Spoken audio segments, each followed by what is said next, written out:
இன்னைக்கு நம்ம பார்க்க போற படம் தி காஃபி டேபிள். படத்தோட ஹீரோ அவன் ஒய்ஃப் கிட்ட சண்டை போட்டு அழுது அடமுடிச்சு ஒரு காஃபி டேபிளை வாங்குறான். அதை வாங்கிட்டு போய் அவன் வீட்டில் வச்சதுக்கு அப்புறம் அதனால வர பயங்கர பிரச்சனைகள் தான் இந்த படத்தோட கதையே. படம் கொஞ்சம் ஸ்லோவா போகும், ஒரு ஷார்ட் ஃபிலிமையே இழுத்து வச்சா எப்படி இருக்கும் அந்த மாதிரி தான் போகும். ஆனா படம் முடிஞ்சதுக்கு அப்புறம் அதோட இம்பாக்ட் நம்மளை ரொம்பவே டிஸ்டர்ப் பண்ணிரும். அப்படி ஒரு தரமான ஃபிலிம் இது, மிஸ் பண்ணாம பாருங்க. அதுக்கு முன்னாடி நம்ம மிஸ்டர் தமிழ்வுட் சேனலை சப்ஸ்கிரைப் பண்ணிக்கோங்க. அப்பதான் இன்ட்ரெஸ்டிங்கான மூவிஸ் எல்லாம் உங்ககிட்ட கொண்டு வந்து கொடுக்கறதுக்கு எனக்கும் பூஸ்டப்பா இருக்கும். வாங்க வீடியோக்குள்ள போகலாம். படத்தோட ஸ்டார்டிங்ல ஒரு லேடி நரம்பு படைச்சா கத்திட்டு இருக்காங்க. அவங்க பேரு மரியா. அவங்களுக்கு அழகான ஒரு ஆண் குழந்தை பிறக்கிறான். அவன் பேரு கைட்டானோ. அந்த குழந்தையோட அப்பா நம்ம படத்தோட ஹீரோ ஜீசஸ். அவங்க 3 பேரும் சேர்ந்து வீட்டுக்கு ஒரு காஃபி டேபிள் வாங்க ஒரு ஃபர்னிச்சர் சென்டர் போறாங்க. அந்த சேல்ஸ்மேன் அவங்க கிட்ட ஒரு டேபிளை காட்டுறான். அதோட பேரு தி ரோரட் காஃபி டேபிள். அதுதான் இந்த படத்தோட வில்லன். அந்த சேல்ஸ்மேன் அதோட சிறப்பு அம்சங்களை பத்திலாம் சொல்லிருக்கான். இந்த டேபிளோட கிளாஸை உடைக்கவே முடியாது. அதுல 2 லேடி சிலைகள் இருக்கும். அது தந்தத்தால செஞ்சது. அதுல ஃபேக் கோல்டு கோட்டிங் கொடுத்துருக்கோம். ஆனா வெளியே இருந்து பாக்குறவங்களுக்கு ஒரிஜினல் தங்க மாதிரியே தெரியும். ரொம்ப ரேர் பீஸ் அப்படின்னு சொல்லிருப்பான். அதை கேட்ட அந்த லேடி, இவன் நல்ல உருட்டுக்காரனா இருப்பான் போல அப்படின்ட்டு, அப்படிங்களா அப்பனா எங்களுக்கு வேணாங்க அப்படின்னு சொல்லிருது. நான் 30 வருஷமா அந்த ஃபீல்ட்ல இருக்கேன். இந்த மாதிரி ஒரு டேபிளை பார்த்ததே இல்ல. இதை வாங்கி கொண்டு போய் வீட்டுல வச்சீங்கன்னா சந்தோஷம் கொட்டுன்னு கொட்டும் அப்படின்னு சொல்லுவான். அதை கேட்ட லேடி, இது அப்பனா உன் வீட்டுல இருக்கா அப்படின்னு கேட்டுருது. இது ரொம்ப காஸ்ட்லி, அதனால என்னால வாங்க முடியல அப்படின்னு சொல்றான். அந்த லேடிக்கு அவனையும் அந்த டேபிளையும் சுத்தமா பிடிக்கல. ஆனா நம்ம ஹீரோக்கு அந்த டேபிள் மேல பயங்கர விருப்பம். வாங்கிட்டு தான் வருவேன்னு ஒத்த காலம் நின்னுட்டு இருப்பான். அந்த லேடி, இந்த கருமத்தெல்லாம் வீட்டுக்கு கொண்டு வந்துடாத அப்படின்னு சொல்லி அவன்கிட்ட சண்டை போட, நம்ம கல்யாணத்துல இருந்து நம்ம வீட்டுல இருக்க எல்லா பொருளும் உனக்கு பிடிச்ச மாதிரி தான் வாங்கியிருக்கேன், இது மட்டும் நான் எனக்கு பிடிச்ச மாதிரி வாங்கிக்கிறேன் அப்படின்னு சண்டை போட்டு அதை வாங்குவான். ஒரு வழியா அந்த டேபிளை வாங்கிட்டும் வீட்டுக்கு வந்துடுறான். ஹெல்ப்புக்கு யாருமே இல்லாம ஒரு ஆளா அதை இழுத்துட்டு வீட்டுக்குள்ள கொண்டு வந்துட்டு இருப்பான். அப்படியே அவங்க பக்கத்து வீட்டுக்கார லேடியும் அவங்க டாக்டரும் வராங்க. அந்த டாக்டர் பேரு ரூத். அது ஒரு 13 வயசு குட்டி சாத்தான். அந்த லேடி குழந்தைய பார்த்துட்டு, குழந்தை அவங்க அப்பா மாதிரியே இருக்கான் அப்படின்னு சொல்லிட்டு, ஹே ரூத், இங்க வந்து பாரு, குழந்தை எவ்வளவு அழகா இருக்குன்னு சொல்ல, அதெல்லாம் நான் இன்னொரு நாளைக்கு பாத்துக்கிறேன் அப்படின்னு சவுடாலா பேசுவா. அவங்க அம்மா மரியா கிட்ட, பாய் ஃப்ரெண்டு கூட ஏதோ பிரச்சனையா, அதான் மூஞ்சூர் மாதிரி வச்சுட்டு திரியறா அப்படின்னு சொல்லுவாங்க. மரியா இருந்துகிட்டு, இந்த வயசுல எல்லாம் லவ் பண்ணாதமா, ஏமாத்திடுவாங்க அப்படின்னு சொல்றாங்க. அதுக்கு அந்த பொண்ணு, அவன் என்னை ஏமாத்துறவெல்லாம் கிடையாது, என்னை லவ் பண்றான் ஆனா சொல்ல மாட்டேங்கிறான் அப்படின்னு சொல்லுது. என்னமோ பண்ணி தொலைங்க அப்படின்னு சொல்லிட்டு அந்த லேடி அங்கிருந்து கிளம்பிடுறாங்க. இவங்களும் கிளம்பிடுறாங்க. அவங்க 2 பேரும் போனதுக்கு அப்புறம் இந்த ரூத் நம்ம ஹீரோ கிட்ட, நம்ம விஷயத்தெல்லாம் உன் ஒய்ஃப் கிட்ட சொல்லிட்டியா அப்படின்னு கேட்டுட்டு இருப்பா. ஆமாங்க, அந்த பொண்ணு இவனை தான் லவ் பண்ணிட்டு இருக்கு. ஸ்கூல் ப்ராஜெக்ட்டுக்கு போயம்ஸ் எல்லாம் கேட்டிருப்பா போல. நம்மால் இருந்துகிட்டு லவ் போயம்ஸ் எல்லாம் அனுப்பிச்சுட்ருப்பாரு போல. அப்புறமா இன்ஸ்டாகிராம் போஸ்ட்டுக்கு கொஞ்சம் லைக்ஸை போட்டிருப்பாரு. அதெல்லாம் பார்த்துட்டு இவன் லவ் தான் பண்றான் அப்படின்னு சொல்லிட்டு அவ இவனுக்கு லவ் டார்ச்சர் கொடுத்துட்டு இருப்பா. அந்த ஆள் இருந்துட்டு, இந்த பாருமா, எனக்கு ஒய்ஃபு பசங்களாம் இருக்காங்க, ஆளை விடுதாயின்ட்டு டோரை சாத்திட்டு கிளம்பிடுவான். உள்ள போனவன் அந்த டேபிளை ஃபிக்ஸ் பண்ணிட்டு இருப்பான். அந்த டேபிளை ஃபிக்ஸ் பண்ண அவனுக்கு 5 ஸ்க்ரூ தேவைப்படும். ஆனா அவங்க 4 தான் கொடுத்துருப்பாங்க. அதனால ஆளு கொஞ்சம் வெறுப்பாயிட்டு இருப்பான். அந்த கேப்ல அவங்க 2 பேத்துக்கும் சண்டை நடந்துட்டு இருக்கும். அந்த பையனுக்கு மரியாவோட தாத்தா பேரை வச்சிருப்பாங்க. ஆனா அது நம்மளுக்கு பிடிக்கவே பிடிக்காது. அதை மாத்தணும்னு சொல்லி சண்டை போட்டுட்டு இருப்பான். அப்புறமா அந்த ஃபர்னிச்சர் ஸ்டோருக்கும் கால் பண்ணுவான். அவங்களுக்கு கால் பண்ணி, யோ எனக்கு ஸ்க்ரூ வேணும் அப்படின்னு கேட்டுட்டு இருக்க, அவங்க நாளைக்கு தரோம் அப்படின்னு சொல்லியிருப்பாங்க போல. இல்ல எனக்கு உடனே வேணும் அப்படின்னு உடனே கொண்டு வர சொல்லிடுவான். அன்னைக்கு ஹீரோவோட பிரதரும் அவனோட ஒய்ஃபும் வீட்டுக்கு வரதா இருக்கும். அதனால நம்ம மரியா, நான் போய் ஷாப்பிங் பண்ணிட்டு வரேன் அப்படின்னு சொல்லிட்டு போவா. சரி, கறிலாம் வாங்கிட்டு வந்துரு அப்படின்னு சொல்லுவான். இல்ல, உன் தம்பி வந்து வெஜிடேரியனா மாறிட்டான் அப்படின்னு சொல்றா. அப்படியா, ஏன் அப்படி மாறினா அப்படின்னு கேக்குறான். அவனோட கேர்ள் ஃப்ரெண்ட் வெஜிடேரியனா இருக்கலாம், அதனால அவனும் வெஜிடேரியனா மாறிட்டான் அப்படின்னு சொல்றா. மரியா குழந்தைய வீட்டுல விட்டுட்டு ஷாப்பிங் பண்ண போறா. நம்மால் இருந்துட்டு, எனக்கு ஒரு ஒயின் வாங்கிட்டு வந்துரு அப்படின்னு சொல்றான். அவளும் கடைக்கு போய் பார்த்துட்டு இருக்கா. இந்த பக்கம் அந்த குழந்தை அழ ஆரம்பிச்சிருது. ஹீரோ அவனை எவ்வளவு சமாதானப்படுத்தியும் அந்த குழந்தை அழுகை நிப்பாட்டவே மாட்டேங்குது. நல்லா போயிட்டு இருந்த இடத்துல சடனா ஒரு கிளாஸ் உடையிற சத்தம் கேட்கும். அதோட அந்த குழந்தை அழுகிற சத்தமும் நின்றும். அப்படியே அந்த இடத்த காட்டுறாங்க. அங்க அப்படியே ரத்த வெள்ளமா இருக்கு. ஹீரோவும் இருள் அடிச்ச மாதிரி அரண்டு போயிருப்பான். என்னாச்சு, குழந்தைக்கு என்ன இருக்கும் அப்படின்னு நம்ம எல்லாம் பதறிக்கிட்டு இருக்க அந்த நேரத்துல டக்குன்னு மரியாவை காட்டுறாங்க. அங்க அவளோட ஃப்ரெண்டு ஒருத்தி வந்திருப்பா. அவகிட்ட பேசிட்டு இருப்பா மரியா. அப்பதான் தெரியும், 2 வருஷமா குழந்தை இல்லாம ட்ரீட்மெண்ட் பண்ணி 2 வருஷத்துக்கு அப்புறம் பிறந்த குழந்தை அதுன்னு. அந்த லேடி, நான் ஜீசஸ் கிட்ட பேசுறேன் அப்படின்னு சொல்ல, மரியா ஜீசஸ்க்கு கால் பண்ணி கொடுக்குறா. ஹீரோவோட போன்லாம் அப்படியே ரத்தமா கிடக்கும். அப்படியே ஆன் பண்ணி பேசுறான்.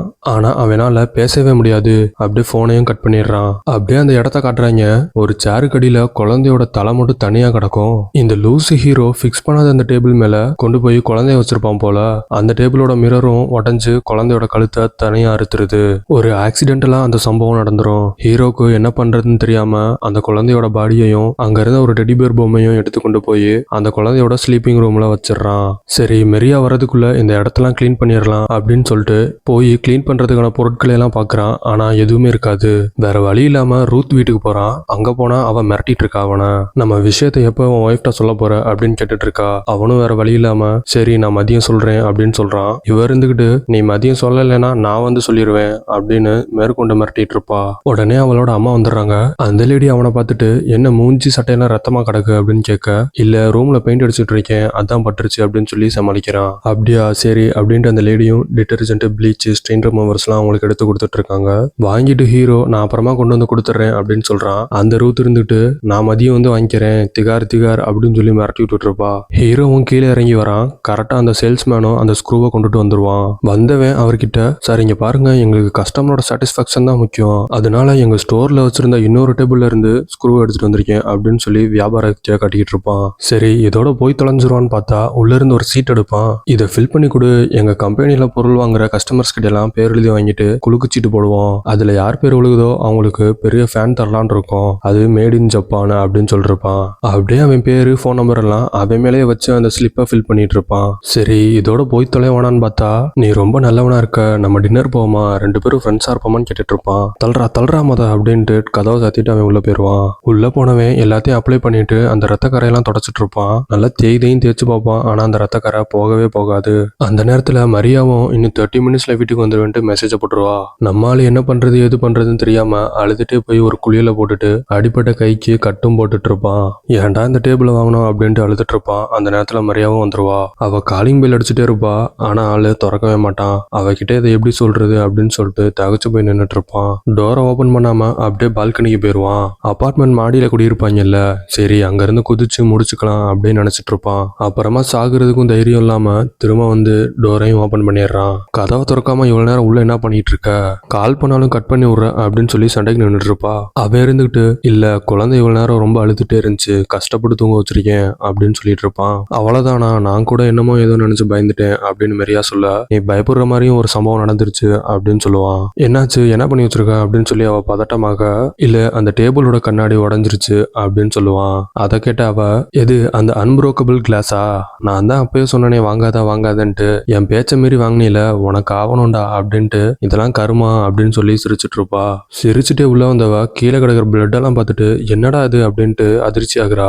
ஹே அதெல்லாம் என் பிளட் தான், கையில குத்திருச்சு, அதனால நிறைய பிளட் லீக் ஆயிருச்சு அப்படின்னு சொல்லி சமாளிச்சுட்டு இருப்பான். உன் வீணா போன டேபிள்னால மேலும் மேலும் செலவு தான் வந்துட்டு இருக்கு அப்படின்னு சொல்லி அவனை திட்டிட்டு இருப்பா. அவ திட்டி முடிச்சுட்டு சரி சமைக்கணும் வந்து ஹெல்ப் பண்ணு அப்படின்னு சொல்லி அவனை உள்ள கூட்டிட்டு போயிருவா. அவனும் காய்கறியா நறுக்கிட்டு இருப்பான், வெங்காயம் நறுக்கிட்டு இருப்பான். அவளுக்கு சிரிப்பு தாங்கவே முடியாது. 2 நிமிஷமா மூச்சடைக்க சிரிச்சுக்கிட்டே இருப்பா. ஏன்னா அவளுக்கு தான் அந்த டேபிள் பிடிக்கவே பிடிக்காதுல்ல, அதனால உன்னோட செலெக்ஷன் சூப்பர் செலெக்ஷன் பேபி அப்படின்னு அவனை ஓட்டிக்கிட்டே இருப்பா. நம்மாலும் கலங்கின கண்ணோட என்னடா செய்யறது எப்படா சொல்றது அப்படின்ட்டு அழுதுட்டே நின்னுட்டு இருப்பான். அப்புறமா மெரியா குழந்தைய பார்க்க உள்ளுக்கு வந்துருவா ரூம்குள்ள. அவ இருந்துட்டு இரு இப்பதான் நான் கஷ்டப்பட்டு தூங்க வச்சிருக்கேன், போய் எழுப்பிடாத அப்படின்னு சொல்லிட்டு 2 மணி நேரத்துக்கு நீ இந்த பக்கமே வராத, நான் அவனை பாத்துக்கிறேன், நீ போய் லஞ்ச் மட்டும் கவனி அப்படின்னு சொல்லி தாட்டி விட்டுறான். உனக்கு இன்னும் என் மேல லவ் இருக்கா, நான் ஏதாவது தப்பு பண்ணியிருந்தா என்னை மன்னிச்சிரு அப்படின்னு சொல்லி அவகிட்ட கேட்டுட்டு இருப்பான். அவ இருந்துட்டு சரி இந்த பையன் காலையில சண்டை போட்டதுக்கு தான் மன்னிப்பு கேட்கறான் போல அப்படின்னு நினைச்சிட்டு நீ ஒன்னும் கவலைப்படாத பேபி அப்படின்னு சொல்லி அவனுக்கு ஆறுதல் சொல்லிட்டு இருப்பா. அப்புறமா அவ கிச்சனுக்கும் போயிருவா. பேபியோட ரூம்ல 2 வாக்கி டாக்கி வச்சிருப்பாங்க. சப்போஸ் அவங்க கிச்சன்ல இருக்க டைம்ல குழந்தை அழுதுச்சுன்னா வந்து பாக்குறதுக்காக அந்த வாக்கி டாக்கி வாங்கி வச்சிருப்பாங்க. அதுல ஒரு வாக்கி டாக்கியை மட்டும் எடுத்துட்டு அவன் கிச்சனுக்கு போயிடுறான். அந்த வாக்கி டாக்கில இருந்து சொட்டு சொட்டா ஏதோ சொட்டுற மாதிரி சத்தம் கேட்டுட்டு இருக்கும். அதை நம்ம மேரி கவனிச்சிருவா. அது என்ன சத்தம், அதை போய் பாக்குறேன் அப்படின்ட்டு அவ போக, இவன் இருந்துட்டு இரு நான் போய் பாக்குறேன் எனக்கு தெரியும் அப்படின்னு சொல்லிட்டு போறான். ரூம்குள்ள போறான். அங்க குழந்தையோட பாடியை மட்டும் வச்சிருப்பான்ல, அதுல இருந்து பிளட் லீக் ஆகி கீழே சொட்டு சொட்டா சுத்திட்டு இருக்கும். அந்த சத்தம் தான் அந்த வாக்கி டாக்கில கேட்டுட்டு இருக்கோம். அதை பாக்குற நம்மளுக்கே மனசு கேட்காதுங்க. அப்புறமா டேபிள்ல உட்காந்து ஹீரோ குடிச்சிட்டு வாக்கி டாக்கியை உத்து பார்த்துட்டு இருப்பான். அதுல குழந்தை அழுகிற மாதிரி கற்பனையும் பண்ணிக்குவான். அந்த நேரத்துல மெரியா வந்துட்டு அது என்ன சத்தம் அப்படின்னு கேட்க, இல்ல மானிட்டர்ல ஏதோ பிரச்சனை அப்படின்னு சொல்லி சமாளிச்சிருவான். அந்த நேரத்துல அவன் பிரதரோட கேர்ள் ஃப்ரெண்டும் வீட்டுக்கு வந்துருவாங்க. வந்தவங்க குழந்தை எங்க இருக்குன்னு சொல்லி விசாரிக்கிறாங்க. குழந்தை தூங்கிட்டு இருக்கு, அப்புறமா போய் பார்க்கலாம் அப்படின்னு சொல்லிட்டு அவங்கள உள்ள கூட்டிட்டு வரா மெரியா. அவனும் உள்ள வந்து ஹீரோ மூஞ்சிய பாக்குறான். என்னடா மூஞ்சி இருள் அடிச்ச மாதிரி இருக்கு அப்படின்னு கேட்டுட்டு இருப்பான். மரியா இருந்துட்டு பயப்பட பிள்ளை ஆசையா ஒரு டேபிள் வாங்கினா அதை கீழே போட்டு உடைச்சு கையெல்லாம் காயமாக்கி வச்சிருக்கான், அதனாலதான் மூஞ்சி அப்படி இருக்கு அப்படின்னு சொல்லுவா. அவனும் கீழே இருக்க பிளட் எல்லாம் பார்த்துட்டு இந்த கரையெல்லாம் போகவே போகாது, நான் கிரைம் டாக்குமெண்ட்ரியில பார்த்திருக்கேன், கில்லர்ஸ் எல்லாம் டூத் பேஸ்ட்டை வச்சுதான் பிளட்டை கிளீன் பண்ணுவாங்க, நீங்க வேணா அப்படி ட்ரை பண்ணுங்க அப்படின்னு ஐடியா கொடுத்துட்டு இருப்பான். அந்த சேருக்கு கீழே குழந்தையோட தலை மட்டும் தனியா கிடக்கும், எங்க அந்த சேர் நவுத்திடுவாங்களோ அப்படின்னு சொல்லிட்டு அந்த சேர் மேல போய் ஹீரோ உட்காந்துக்குவான். அந்த பிரதர் சரி நான் போய் கைட்டனை பாக்குறேன், அவன் மாமாவை பாக்குறதுக்கு ஆர்வமா இருப்பான் அப்படின்னு சொல்ல அவன் தூங்கிட்டு இருக்கான்னு சொல்லிடுறான். பிரதரோட கேர்ள் ஃப்ரெண்ட் இருந்துட்டு சத்தம் போடாம போய் பார்த்துட்டு வருவோம் அப்படின்னு சொல்ல அவன் தான் தூங்கிட்டு இருக்கான்னு சொல்றேன்ல, டிஸ்டர்ப் பண்ண வேணாம் அப்படின்னு சொல்லி அவங்கள போக விடாம அங்கே தடுத்துடுறான். அவங்களும் குழந்தைக்கு கிஃப்ட் வாங்கிட்டு வந்திருப்பாங்க, தலையில மாட்டுற ஹேட்டு ட்ரெஸ் எல்லாம் எடுத்துட்டு வந்திருப்பாங்க. அதை பார்த்த மாதிரியா இதை உடனே குழந்தைக்கு போட்டு பார்க்கணும், அழகு பார்க்கணும் அப்படின்னு சொல்ல அவன் தான் தூங்கிட்டு இருக்கான்ல அப்படின்னு அங்கிருந்து கத்திட்டு கோவமா போறவனை பிடிச்சி அவன் பிரதர் ஏன்டா அப்படி பண்ணிக்கிட்டு இருக்க அப்படின்னு கேட்பான். அவனும் சாரி தெரியாம பண்ணிட்டேன் அப்படின்னு சொல்லிடுறான். சரின்னு மெரியா பேபிக்காக ஒரு ரூம் செட் பண்ணி வச்சிருக்கோம், அதை போய் பார்ப்போம் அப்படின்னு சொல்லிட்டு அவங்கள அங்க கூட்டிட்டு போயிடுறா. அப்புறமா ரெண்டு பிரதர்ஸ் மட்டும் தனியா பேசிட்டு இருப்பாங்க. இந்த டேபிள் உடஞ்சனாலதான் இப்படி இருக்கேன்னு பொய் மட்டும் சொல்லாத, அந்த ரூத்னால தானே இப்படி இருக்க அப்படின்னு கேட்டுட்டு இருப்பான். நம்மளும் ஆமான்ற மாதிரி தலையாட்டிட்டு இருப்பான். பேசாம அவங்க பேரண்ட்ஸ்ட போய் கம்ப்ளைண்ட் பண்ணிருன்னு ஐடியா கொடுத்துட்டு இருப்பான். 13 வயசு பிள்ளைய போய் எப்படா கம்ப்ளைண்ட் பண்றது அப்படின்ற மாதிரி அவன்கிட்ட சொல்லிட்டு இருப்பான். அப்புறமா இவங்களும் அந்த பேபிக்கு செட் பண்ண ரூமுக்கு போயிடுவாங்க. அந்த ரூமு வேற லெவல்ல இருக்கும். ஹீ மேன், நிஞ்சா டர்ட்டில் அப்படின்னு நிறைய டாய்ஸ் வச்சு ஒரு 90s கிட்ஸோட நாஸ்டாலஜியாவே அந்த ரூம்ல செட் பண்ணி வச்சிருப்பாங்க. இந்த டாய்ஸ் எல்லாம் ஜீசஸ் சின்ன வயசுல இருந்து வச்சிருக்கான் அப்படின்னு மெரியா பிரதரோட கேர்ள் ஃப்ரெண்டு கிட்ட சொல்லிட்டு இருப்பா. அங்க குழந்தையோட ஒரு போட்டோ இருக்கும், அதை எடுத்து அவன் மூஞ்சி பக்கத்துல வச்சு ரெண்டும் ஒரே மாதிரி இருக்காங்க அப்படின்னு சொல்லிட்டு இருப்பா அவ. அங்க ஒரு ஜெட்டா இருக்கும், அதை எடுத்துட்டு டேய் இது என்னோட சின்ன வயசுல வச்சிருந்ததாச்சு, இதை நான் காணான்னு ரொம்ப நாளா தேடிட்டு இருந்திருக்கேன், நீ தான் அட்டையை போட்டு வச்சிருக்கியா அப்படின்னு அவங்கிட்ட பிரதர் கேட்டுட்டு இருப்பான். நம்ம ஹீரோவும் சரி வாங்க எல்லாரும் சாப்பிட போலாம் அப்படின்னு சொல்லிட்டு அவங்க எல்லாரையும் கூட்டிட்டு சாப்பிட போயிடுவான். அங்க மெரியா ஸ்பானிஷ் ஆம்லெட் எப்படி உருவாச்சுன்ட்டு கதையை சொல்லிட்டு இருப்பா. அந்த பிரதர் இவ வெஜிடேரியனா இருக்கனால தான் நானும் வெஜிடேரியனா மாறிட்டேன், எனக்கும் ஸ்பானிஷ் ஆம்லெட்னா ரொம்ப பிடிக்கும் அப்படின்னு சொல்றப்பான். அதுக்கப்புறமா செவன் பேசிக்கிட்டே இருப்பாங்க. நம்ம ஹீரோ எதுவுமே சாப்பிடாம அப்படியே உட்காந்துருப்பான். அதை பார்த்து அவங்க ஏதாச்சும் சாப்பிட்றா அப்படின்னு சொல்லி வற்புறுத்தி இருப்பாங்க. அவனும் சாப்பிட ட்ரை பண்றான், ஆனா அவனுக்கு எதை பார்த்தாலும் அந்த குழந்தையோட பிளட் ஞாபகமாவே வந்துட்டு இருக்கும், அதனால எதுவுமே சாப்பிட மாட்டான். அப்புறமா அந்த பிரதரும் அவனோட கேர்ள் ஃப்ரெண்டும் உங்களுக்கு உங்க குழந்தைய ஃபர்ஸ்ட் பிடிக்குமா இல்லை உங்க ஹஸ்பண்டை ஃபர்ஸ்ட் பிடிக்குமா அப்படின்னு கேட்டு பேசிட்டு இருப்பாங்க. அந்த நேரத்துல அந்த பிரதர் இருந்துட்டு பர்ஸ்ல இருந்து ஒரு போட்டோ எடுக்கிறான். போட்டோ எடுத்து அவங்கள்ட்ட கொடுப்பான். அவன் ஒய்ஃபும் பிரெக்னண்டா இருப்பா. அதை ஸ்கேன் பண்ண அந்த போட்டோ தான் அவங்கள்ட்ட கட்டிட்டு இருப்பான். ஆனா நம்ம ஹீரோ எந்த ரியாக்ஷனுமே இல்லாம இருப்பான். மெரியா மட்டும் அதை செலிப்ரேட் பண்ணிட்டு இருப்பா.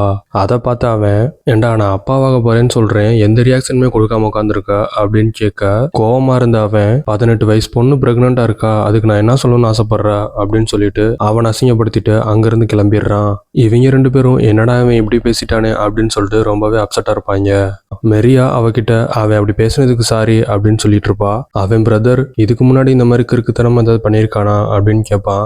மெரியா இல்லைன்றா. சரி நான் போய் என்னன்னு பாக்குறேன் அவனை அப்படின்னு சொல்லிட்டு அவன் பின்னாடியே போயிடுவான். கட் பண்ணா இங்கிட்டு நம்ம ஹீரோ பாத்ரூம்ல உட்காந்து அழுதுட்டு இருப்பான். அப்படியே போன்ல வீடியோ மெசேஜும் ரெக்கார்ட் பண்ணிட்டு இருப்பான். இந்த ஆக்சிடென்ட் தெரியாம நடந்துருச்சு, என்னை மன்னிச்சுக்கோ அப்படின்னு அவன் ஒய்ஃப்ட சொல்றதுக்காக அதை ரெக்கார்ட் பண்ணிட்டு இருப்பான். நீ அழுகிறது என்னால பார்க்க முடியாது அப்படின்னு சொல்லிட்டு அவன் அழுதுட்டு இருப்பான். அவனோட பிரதர் அதை வெளியே இருந்து பார்த்துட்டு இருப்பான். பார்த்துட்டு இந்த மெசேஜ் யாருக்கு ரெக்கார்ட் பண்ணிட்டு இருக்க அப்படின்னு உள்ள போய் கேட்பான். ஹீரோவும் அவனோட பிரதரை அந்த பேபியோட ரூமுக்கு கூட்டிட்டு போய் காட்டிடுறான். அவனும் அந்த தலையில்லாத உடம்ப மட்டும் பார்த்துட்டு பயந்துட்டு இருப்பான்.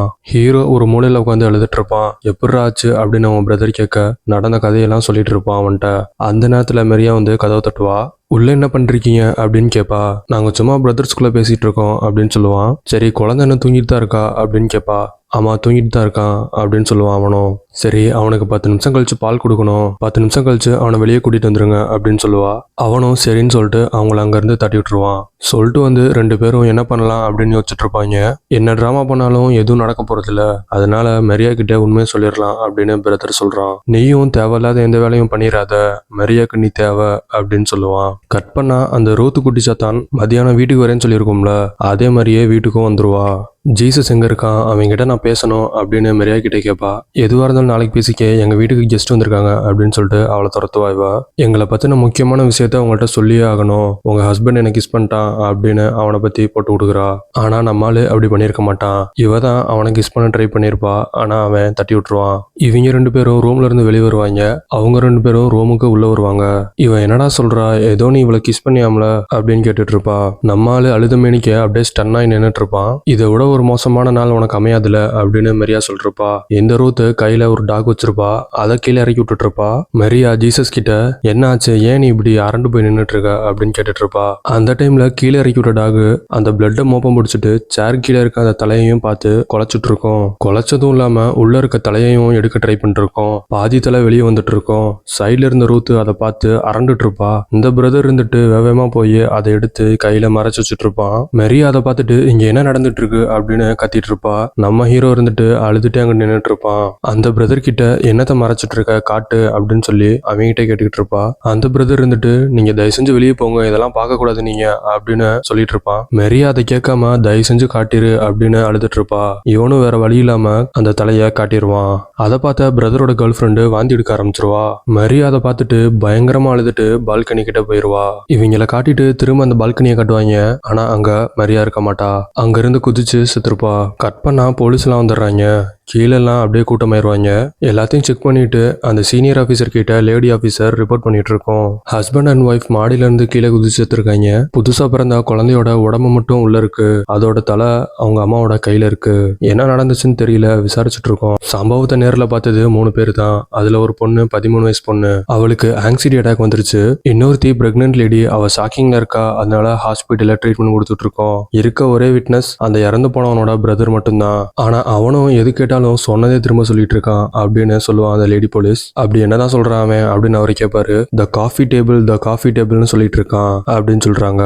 அவனும் அதிர்ச்சியில த காஃபி டேபிள்னு சொல்லிட்டு இருக்கான். அவனை அப்படியே கார்ல கூட்டிட்டு போயிடுறாங்க. அப்படியே சைட்ல காட்டுவாங்க அந்த காஃபி டேபிள், அப்புறம் அந்த 3 பேரோட ஆவியும் அங்க நின்னுட்டு இருக்கும். அப்படியே படத்தை முடிச்சிடுறாங்க. சில நேரத்துல ஆசைப்பட்டு வாங்குற பொருள் நமக்கு ஆபத்தா முடியும் அப்படின்னு கட்டியிருப்பாங்க. படத்தை பார்த்து முடிச்சோனி என்னடா ஒரு அழகான குடும்பத்தை இப்படி சதைச்சிட்டீங்களேடா அப்படின்ற மாதிரி நம்மளுக்கு இருக்கும். இந்த வீடியோ உங்களுக்கு பிடிச்சிருக்கும் நம்புறேன். அப்படி பிடிச்சிருந்தா ஒரு லைக்கை போட்டுருங்க. அப்படியே சப்ஸ்கிரைபை தட்டி விட்டுருங்க. மீண்டும் ஒரு இன்ட்ரெஸ்டிங்கான மூவிஸோட உங்களை வந்து சந்திக்கிறேன். நன்றி, வணக்கம்.